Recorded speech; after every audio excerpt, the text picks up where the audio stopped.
প্রথমে করিডোরের ডান দিকে তাকিয়ে দেখলাম পুরো করিডোর ফাঁকা। তারপর করিডোরের বাঁ দিকে তাকাতেই দূরে অন্ধকার করিডোরের শেষ মাথায় দেখলাম একজন মহিলা দাঁড়িয়ে আছেন। আমি এখনো সেই দৃশ্য ভুলতে পারিনি।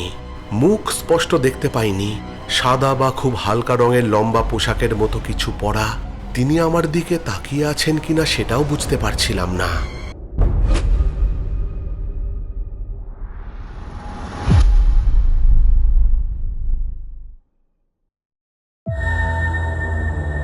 প্রেত পক্ষ এখানে স্বাভাবিক একটি বিভ্রম। সকলকে স্বাগত জানাচ্ছি প্রেতপক্ষের 435 নম্বর এপিসোডে। আশা করি তোমরা সকলে সুস্থ আছো, ভালো আছো। আর আজকে শনিবার রাত 10টা বেজে গেছে। তোমরা সকলে হেডফোন কানে লাগিয়ে প্রস্তুত হয়ে গেছো ভয় পাওয়ার জন্যে। আজকের এপিসোডে রাখছি 3টে ঘটনা। 3টে ছোট ছোট ঘটনা দিয়ে আজকের এপিসোড সাজিয়েছি এবং 3টে ঘটনার মধ্যে কোনো ব্রেক হবে না। ডাইরেক্ট আমরা 3টে ঘটনা শুনবো, মধ্যিখানে কোনো কথা নয়। প্রথম ঘটনা থাকছে শর্মিলা নস্করের। শর্মিলা আমাদের চন্দননগর থেকে ঘটনা পাঠিয়েছে। দ্বিতীয় ঘটনা থাকছে সৌমিলি মহাপাত্রের। 432 নম্বর এপিসোডে সৌমিলি আমাদেরকে একটা ছোট ঘটনা পাঠিয়েছিল। আর 3 নম্বর ঘটনা থাকছে স্মৃতি রঞ্জন ঘোষের, এবং তিনিও আমাদের এর আগেও ঘটনা পাঠিয়েছেন। ঘটনায় যাওয়ার আগে বলতে চাই যে আমাদের যদি তোমরা ঘটনা পাঠাতে চাও তাহলে পাঠিয়ে দিতে পারো আমাদের প্রেতপক্ষের অফিসিয়াল ইমেল আইডিতে pretpokho@gmail.com। ঘটনা পাঠাতে পারো আমাদের প্রেতপক্ষের ফেসবুক পেজ ইনবক্সে। আর সব থেকে সহজ উপায় হচ্ছে হোয়াটসঅ্যাপ করা। হোয়াটসঅ্যাপে তোমরা টেক্সট বা ভয়েস করে ঘটনা পাঠাতে পারো। তবে হ্যাঁ, ভয়েস করে যারা ঘটনা পাঠাবে তারা একটা জিনিস লক্ষ্য রাখবে যে রেকর্ডিং যেন পরিষ্কার হয়, কেননা সেই রেকর্ডিংই কিন্তু আমরা আমাদের চ্যানেলে তুলে ধরব। আর তোমরা যদি চাও যে আমি তোমাদের ঘটনা পড়ে শোনাই তাহলে অবশ্যই তোমরা লিখে পাঠাবে আমাদের এই হোয়াটসঅ্যাপ নাম্বারে 9432129921। আর যারা নতুন শুনছো আমাদের এই চ্যানেলের ঘটনা, যদি তোমাদের ঘটনা ভালো লাগে তাহলে অবশ্যই আমাদের পরিবারে জয়েন করে যেও, আমাদের চ্যানেলকে সাবস্ক্রাইব করে। আর অবশ্যই বেল আইকনটা ক্লিক করতে ভুলবে না, কেননা সেটা করলে ঘটনা আসা মাত্রই তোমাদের কাছে নোটিফিকেশন চলে যাবে। শুরু করছি আজকের প্রেতপক্ষের 435 নম্বর এপিসোডের প্রথম ঘটনা। নমস্কার রাজদা, আমার নাম শর্মিলা নস্কর। ঘটনার শিরোনাম দিয়েছি ঐতিহাসিক ব্রিটিশ আমলের ক্যান্সার হাসপাতালের সেই করিডোর। এক চিকিৎসকের মুখে শোনা ব্যক্তিগত অভিজ্ঞতা। চিকিৎসকের অনুরোধে তার নাম, হাসপাতালের নাম এবং সুনির্দিষ্ট স্থান প্রকাশ করা হলো না। শুরু করছি ঘটনা। যে ডাক্তারবাবুর কাছ থেকে এই ঘটনাটা জোগাড় করা, তিনি প্রথমেই আমাকে বলেছিলেন আমার নামটা কিন্তু লিখবে না, হাসপাতালের নামটাও নয়, কারণ আমি এখনো চিকিৎসক হিসেবে কাজ করে যাচ্ছি। আমার সহকর্মীদের অনেকেই এসব বিশ্বাস করেন না, আমিও করতাম না। কিন্তু জীবনে এমন কিছু ঘটনা ঘটে যেগুলোর ব্যাখ্যা মেডিকেল সায়েন্সের বইয়ে খুঁজে পাওয়া যায় না। তারপর কিছুক্ষণ চুপ করে থেকে ডাক্তারবাবু বলতে শুরু করেছিলেন। ঘটনাটা আজ থেকে বেশ কয়েক বছর আগের। তখন আমি সদ্য ডাক্তারি পাশ করে একটি পুরনো ক্যান্সার হাসপাতালে কাজে যোগ দিয়েছি। হাসপাতালটি ব্রিটিশ আমলে তৈরি, পরে বহুবার সংস্কার হয়েছে, নতুন ভবন উঠেছে, আধুনিক যন্ত্রপাতি বসেছে, কিন্তু হাসপাতালের একটি অংশ তখনও প্রায় আগের মতোই ছিল।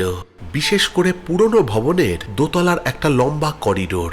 দিনের বেলায় সেখানে অস্বাভাবিক কিছুই মনে হতো না।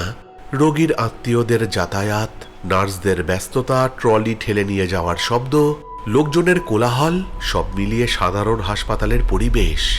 কিন্তু মাঝরাত পেরোলেই সেই জায়গাটা কেমন যেন বদলে যেত। করিডোরের একদিকে সারি সারি ওয়ার্ড, অন্যদিকে বড় বড় পুরনো জানালা, মাথার ওপর অনেক উঁচু ছাদ, কিছু দূর পরপর আলো। ফলে মাঝখানের কয়েকটা অংশ সবসময় হালকা অন্ধকার জমে থাকত।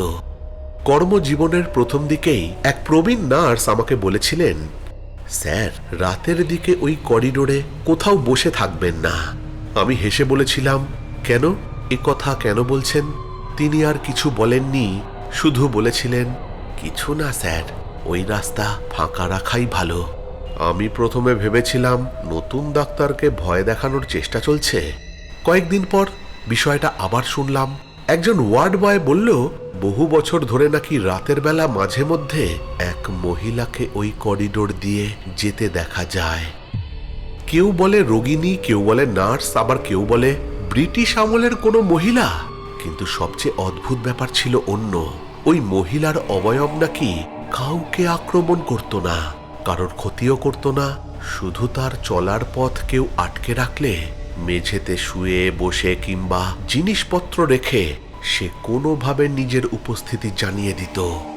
আমি এসব গল্প শুনে গুরুত্ব দেইনি। আমার কাছে এগুলো গল্পই ছিল। আমার ধারণা ছিল দীর্ঘ রাতের ডিউটি, ঘুমের অভাব, মানসিক চাপ আর হাসপাতালের পরিবেশ, এই সব কিছু মিলিয়েই মানুষের ভুল দেখা স্বাভাবিক। সময়টা বর্ষাকাল, সারা দিন বৃষ্টি হয়েছিল। রাত তখন সম্ভবত 2টো পেরিয়েছে। সেদিন রোগীর চাপ তুলনামূলক কম ছিল। একটি জরুরি কেস দেখে আমি পুরনো ভবনের করিডোর দিয়ে ফিরছিলাম। করিডোরের মাঝামাঝি এসে দেখি একজন রোগীর আত্মীয় মেঝেতে চাদর পেতে শুয়ে আছেন। আমাদের হাসপাতালে এমন ঘটনা অস্বাভাবিক ছিল না। দূর দূরান্ত থেকে আসা অনেক রোগীর আত্মীয় রাতে বসার জায়গা না পেয়ে করিডোরেই শুয়ে পড়তেন। আমি তাকে ডিঙিয়ে চলে গেলাম। প্রায় 15 মিনিট পরে আবার ওই পথ দিয়ে ফিরতে হলো। দূর থেকে দেখলাম লোকটা উঠে বসে আছেন। আমি কাছে যেতেই তিনি বললেন, ডাক্তারবাবু, এখানে রাতে নার্সরা রাউন্ড দেন? আমি বললাম, অবশ্যই, কেন? লোকটা বলল, একজন মহিলা এইমাত্র এসে আমাকে উঠতে বললেন, আমি উঠে দেখি কেউ নেই। আমি একটু অবাক হলাম। আমি জিজ্ঞাসা করলাম, আপনি ঠিক দেখেছেন? তিনি বললেন, সেটাই তো বুঝতে পারছি না, আমি তো ঘুমাচ্ছিলাম। হঠাৎ মনে হলো কেউ আমার পায়ের কাছে দাঁড়িয়ে আছে। তারপর চাদরের নিচের দিকটা যেন আলতো করে টানলো। চোখ খুলে দেখি একজন মহিলা দাঁড়িয়ে, সাদা মতো পোশাক। ভাবলাম নার্স। উঠে বসতেই উনি চলে গেলেন। উনি উধাও। আমি তাকে বললাম, এই তো বললেন আপনি কাউকে দেখেননি, আবার বলছেন মহিলা, সাদা পোশাক পরা, আবার নার্স। তো কোন দিকে গেলেন? লোকটা করিডোরের শেষ মাথার দিকে আঙুল দেখালেন। সেদিকে একটা পুরনো সিঁড়ি ছিল। রাতে সেটা ব্যবহার করাই হতো না। আমি বললাম, আপনি হয়তো ঘুমের মধ্যে ভুল দেখেছেন। কথাটা বলে চলে এলেও আমার মনে পড়ে গেল প্রবীণ নার্সটির সতর্কবাণী, ওই রাস্তা ফাঁকা রাখাই ভালো। পরদিন ঘটনাটা নার্সকে বলতেই তিনি শুধু জিজ্ঞাসা করলেন, লোকটা কি করিডোরের ঠিক মাঝখানে শুয়েছিল? আমি বললাম, হ্যাঁ। তিনি আর কিছু বলেননি। কিন্তু আসল ঘটনা ঘটল প্রায় মাসখানেক পরে। সেদিন আমার নাইট ডিউটি ছিল। রাত প্রায় 2:30। কয়েক ঘন্টা টানা কাজের পর ভীষণ ক্লান্ত হয়ে পড়েছিলাম। করিডোরের একপাশে কাঠের পুরনো একটা বেঞ্চ ছিল।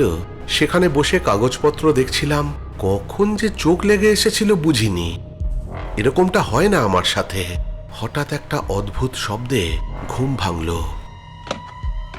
টক টক টক, খুব ধীর শব্দ, যেন শক্ত মেঝের ওপর জুতো পরে কেউ হাঁটছে। চোখ খুলে প্রথমে কাউকে দেখতে পেলাম না। করিডোর একেবারে ফাঁকা। ভাবলাম কোনো নার্স হয়তো দূরের ওয়ার্ডে ঢুকেছে। চোখ মুছে আবার কাগজের দিকে তাকালাম।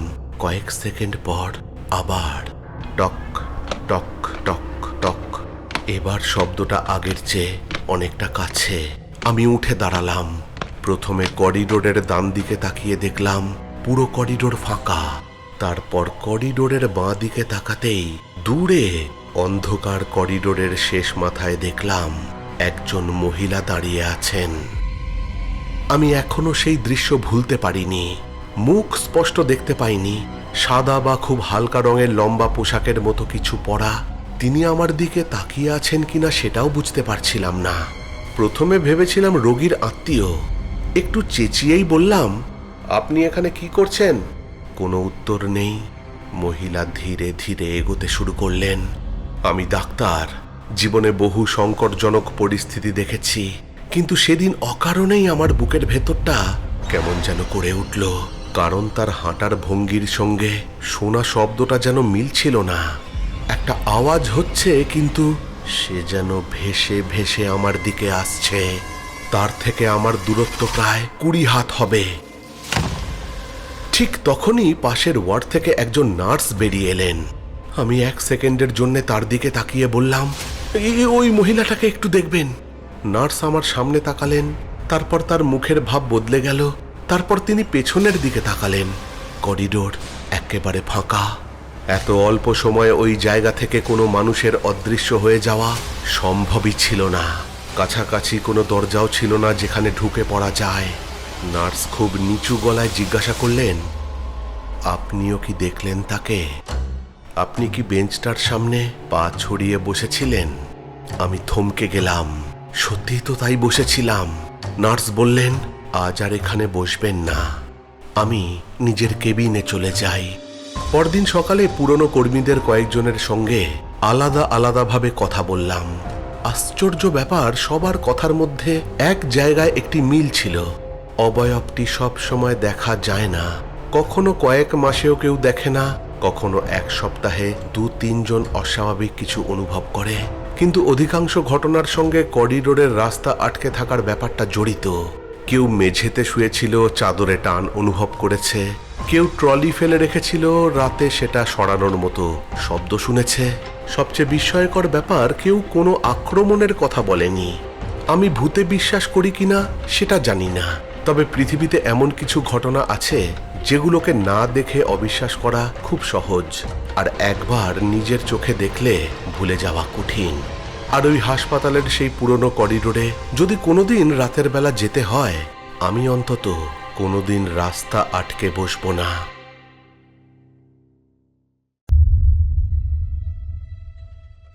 নমস্কার রাজদা, প্রথমেই তোমাকে অনেক ধন্যবাদ।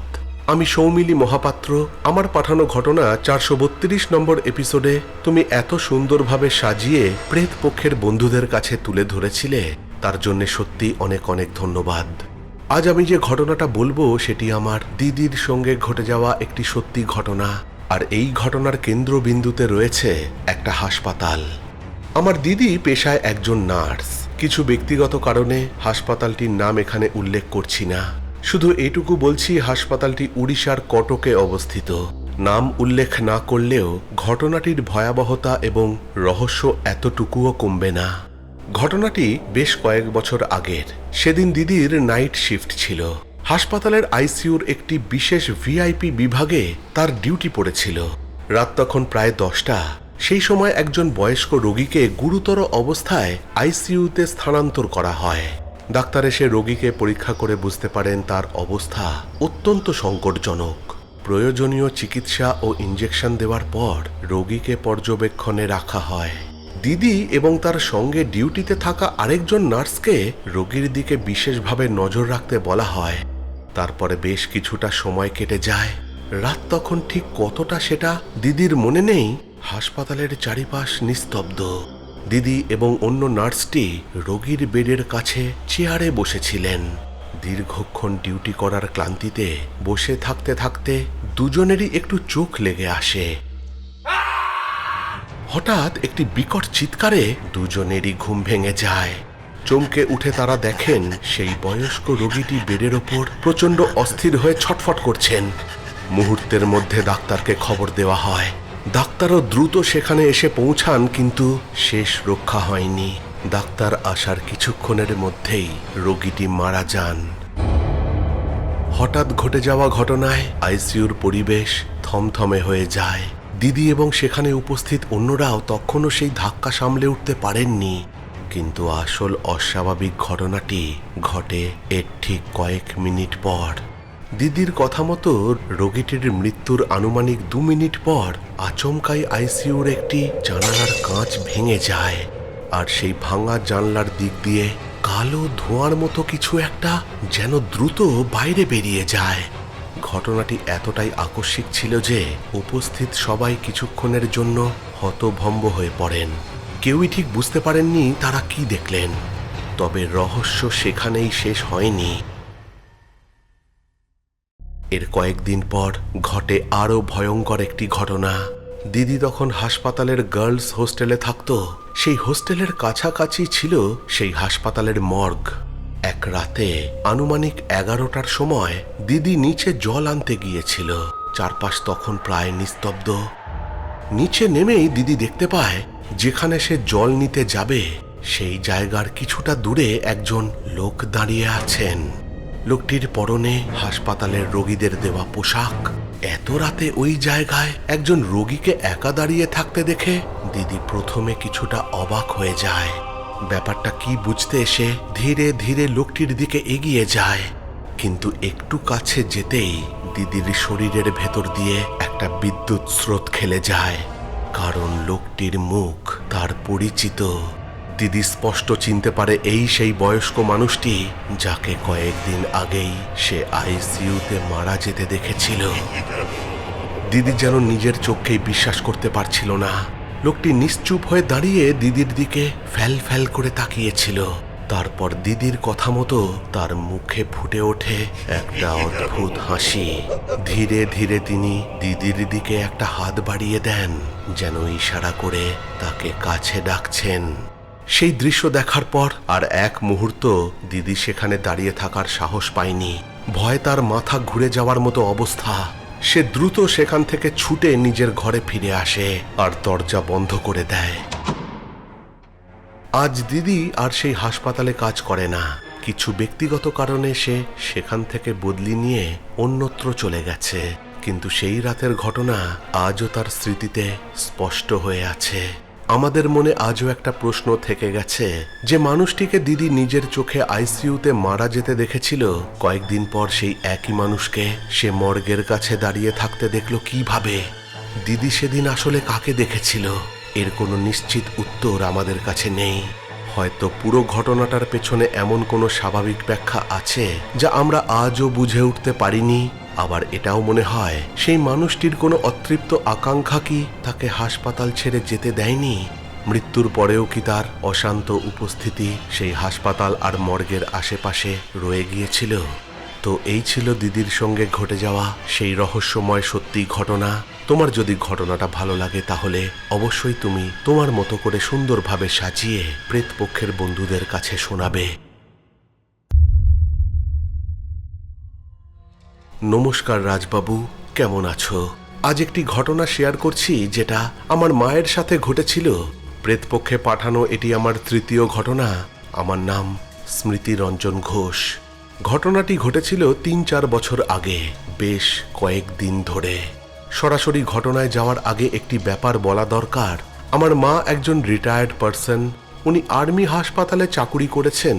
হাসপাতালের নাম বলছি না, কারণ এটা আমার মা জানাতে চান না। বর্তমানে উনি দীর্ঘদিন হার্টের রোগে ভুগছেন। তাছাড়া আরও বয়সজনিত অন্যান্য উপসর্গও আছে। এই কারণে তাকে খুব নিয়ম করে অনেকগুলো ওষুধ খেতে হয়। এই সব ওষুধের সাইড এফেক্ট এই ঘটনার কারণ কিনা আমি জানি না। তবে ওই সময় ডাক্তারের পরামর্শ অনুযায়ী ওষুধ বদল করেও কোনো লাভ হয়নি। যাই হোক, এবার ঘটনায় আসছি। আমার ছোট ভাগ্নি, মানে আমার দিদির ছোট মেয়ে, সে আমার মায়ের কাছে রাতে ঘুমোতো। সেদিনও ও আমাকে ডেকে বলল, জানো তো মামা, বড়দিদা রাতে ঘুমিয়ে পড়ার পর বিড়বিড় করে কারোর সাথে কথা বলে। ঠিক বুঝতে পারি না, তবে মনে হয় দিদা নিয়মিতভাবে স্বপ্ন দেখে। সকালে যখন জিজ্ঞাসা করি, দিদা বলে দিদার নাকি কিছুই মনে নেই। তারপর আমার ভাগ্নি বলে, বিশ্বাস করো, সত্যি বলছি, এই নিয়ে 5 দিন হলো। আমার এটা কি মনের ভুল হতে পারে? আমি বললাম, আমি বিশ্বাস করছি। তুই ভালো করে শোনার চেষ্টা করবি তো যে দিদা কি বলে। তেমন হলে আমাকে ডাকিস। পরদিনই রাতে ছোট ভাগ্নি আমায় ডেকে তুলল। তখন আমি গভীর ঘুমে আচ্ছন্ন। যদিও আমি অন্য ঘরে ছিলাম, দরজা বন্ধ ছিল। ও বাইরে থেকেই ডাকছিল। আমি দরজা খুলে জিজ্ঞাসা করলাম যে কি হয়েছে বল। ও বলল, দিদা আজও বিড়বিড় করছে। আমি আজ কি বলছিল বুঝতে পেরেছি। আমি বললাম, কি বুঝতে পেরেছিস? আমার ভাগ্নি বলল, দিদা তার একজন প্রাক্তন অফিস কলিগের সাথে কথা বলছে, আর যার নাম বলল সে অনেক দিন আগেই মারা গেছেন। আমার এবার খুব ভয় করছে, তুমি একবার এসো। আমি মায়ের ঘরে গেলাম। গিয়ে দেখি ঘরের বড় আলোটা জ্বলছে আর আমার মা চোখ বুজে বিড়বিড় করছে। আমি মাকে দুবার ডেকে গায়ে হাত দিয়ে বললাম, মা, কার সাথে কথা বলছো? মায়ের বিড়বিড়ানি বন্ধ হলো, আর পরিষ্কার গলায় মা বললেন, দেখছিস না ওরা দাঁড়িয়ে আছে? আমি বললাম, কোথায়, কারা দাঁড়িয়ে আছে? মা চোখ না খুলেই জানলার দিকে আঙুল তুলে দেখিয়ে বলল, ওই তো, দেখতে পাচ্ছিস না? আমি বললাম, জানলা তো বন্ধ, তুমি কি করে দেখতে পাচ্ছ? মা আবারও পরিষ্কার বলল, জানালার বাইরে ওরা দাঁড়িয়ে আমাকে ডাকছে, তুই কি শুনতে পাচ্ছিস না? আমি আবার বললাম, কারা দাঁড়িয়ে? মা যাদের নাম বলল, আমি তাদের নাম এখানে বলতে পারবো না, কিন্তু তারা কেউ বেঁচে নেই। আমি মাকে স্বাভাবিক করার জন্য বললাম, ও তোমার চোখের ভুল, কেউ নেই, তুমি ঘুমিয়ে পড়ো বলে মায়ের মাথায় হাত বুলিয়ে দিচ্ছিলাম। মা ধীরে ধীরে শান্ত হয়ে গেল। আমি কিছুক্ষণ পর আমার ভাগ্নিকে বললাম, যা, তুই এবার শুয়ে পড়, আমি ঘরে যাই। সেই রাতে আর কোনো সমস্যা হয়নি। পরদিন সকালে মাকে জিজ্ঞাসা করেছিলাম যে, কাল রাতে তোমার কি হয়েছিল? ঘুমিয়ে ঘুমিয়ে বিড়বিড় করছিলে, আমি এসে তোমার সাথে কথা বললাম, তুমি ঠিকঠাক উত্তর দিলে, কিন্তু সবই চোখ বুজে। কি হয়েছিল তোমার? মা বলল, তার কিছুই মনে নেই। ওই দিন অনেক ভেবে বিকেলে আমি একজন স্থানীয় গুণিন জাতীয় মহিলার সঙ্গে দেখা করে গত রাতের সব ঘটনা বললাম। গুণিন জাতীয় বলছি কারণ উনি বাতাস লাগা, নজর লাগা এইসব ঝাড়ফুঁক করেন। উনি একজন মুসলিম মহিলা। তিনি আমাদের বাড়িতে এলেন, মায়ের ঘরে ঢুকে কিছুক্ষণ দোয়া পড়লেন, তারপরে যা বললেন তা শুনে আমি হতবাক। এমনও কি হতে পারে? উনি যা বললেন তা হলো, আমার মাকে যারা দেখা দিচ্ছেন বা ডাকছেন, তারা তাদের দুনিয়ায় আমার মাকে নিয়ে যেতে চায়। তারা বেশ কিছু দিন ধরেই চেষ্টা করছে, তবে পেরে উঠছে না, কারণ আমার মায়ের রাশ খুব ভারী। 3 জন শক্তিশালী রাশ ভারী মানুষের থেকেও অনেক বেশি ভারী। তবে আর কিছু রাত চেষ্টা করলে ওরা সফল হয়ে যাবে। তিনি আরো বললেন, হয়তো গতকালই হয়ে যেত। আপনার ভাগ্নি যখন আপনাকে ডাকতে গিয়েছিল, কিছু সময়ের জন্যে আপনার মা তো একা ছিলেন, তারপর আপনি ঘরে আসায় ওরা ফিরে গেছে। তারপর তিনি এও জানালেন যে, তবে আমি যদি আবার এরকমটা করি, তবে ওদের রাগ আমার ওপর পড়বে, আমারও বিপদ হতে পারে। তাই আমাকে সাবধান করে বললেন যে আমি যেন এমন আর না করি, আর আজই 3টে জিনিস নিয়ে তার সাথে যেন দেখা করি। সেই 3টে জিনিস হলো, 1 বোতল পরিষ্কার পানীয়, একটি ধূপের গোটা প্যাকেট, আর একটা তাবিজ খরচ বাবদ অল্প কিছু টাকা। যথারীতি বাড়ি ফিরে 3টে জিনিস সংগ্রহ করে বের হই, কিন্তু আশ্চর্যের ব্যাপার, ওনার বাড়িতে গিয়ে আমি দেখি ব্যাগে আমার ধূপের প্যাকেটটা নিয়েছিলাম সেটা নেই। আমার পরিষ্কার মনে আছে আমি ধূপের প্যাকেটটা ব্যাগে ঢুকিয়েছি। বাকি 2টো জিনিস ওনার কাছে রেখে, মানে গুণিনের কাছে রেখে আবারও ধূপকাঠি আনতে যাই। ধূপ কিনে ওনার বাড়ি যাওয়ার পথে এবার অন্য বাধা, কোথাও কিচ্ছু নেই। হঠাৎ অসময়ে বৃষ্টি। রাস্তার ধারে একটা শেডের নিচে দাঁড়িয়ে থাকার পর বৃষ্টি কমলো, তবে পুরো নয়। ঘড়িতে তখন রাত 9টা পেরিয়েছে।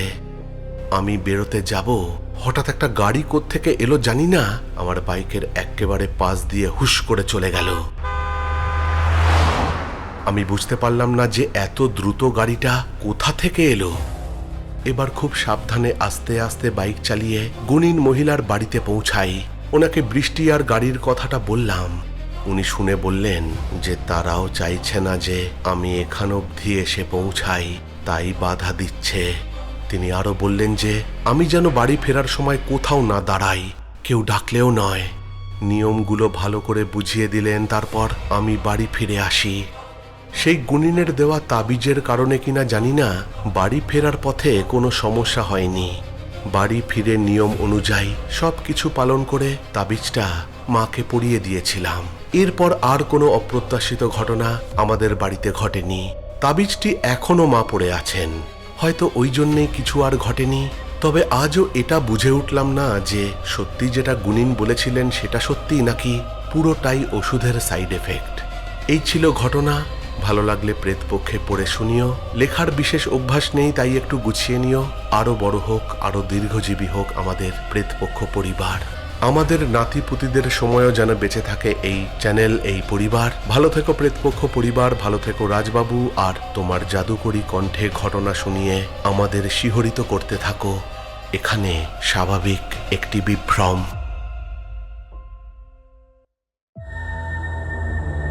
প্রেত পক্ষ, এখানে স্বাভাবিক একটি বিভ্রম।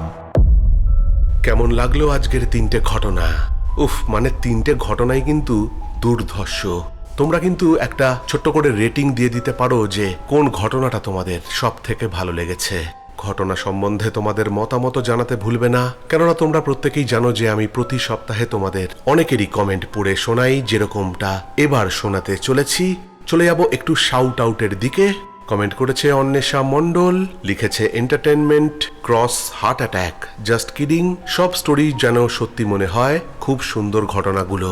কমেন্ট করেছে শান্তার দুনিয়া, লিখেছে রাজদা ভাই তোমার ভিডিওর নোটিফিকেশন আসছে না, আমি তোমার চ্যানেলে গিয়ে ঘটনা শুনলাম। নোটিফিকেশন যদি না আসে একবার আনসাবস্ক্রাইব করে আরেকবার সাবস্ক্রাইব করে নিও, তারপর বেল আইকনটা টিপে দিও আর নোটিফিকেশন অল করে দিও, হয়তো তোমার প্রবলেমটা সলভ হয়ে যাবে। কমেন্ট করেছে সানি সর্দার, বাবাই দাস, অমিতা ঠাকুর, দেবা নায়ক, সমীর সরকার, আরোহী বুবু, গীতা গোস্বামী, রিজুজ লাইভ, সজল মাঝি। অজন্তা হর লিখেছে আজকের 2টো ঘটনাই খুবই দুঃখের ঘটনা, বিশেষ করে প্রথম ঘটনাটা খুবই প্যাথেটিক একটা ঘটনা। এই সবকটা কমেন্টই এসছিল উত্তরবঙ্গের পরিত্যক্ত এক ব্রিজের রেলে কাটা পড়া অতৃপ্ত প্রেতাত্মার ঘটনা, প্রেতপক্ষের 433 নম্বর এপিসোডকে উদ্দেশ্য করে। তাহলে আজকের মতো এখানেই শেষ করছি। ফিরে আসবো পরের সপ্তাহে নতুন কোনো ঘটনা নিয়ে। ততক্ষণের জন্য তোমরা সকলে ভালো থেকো। Love you all, tata.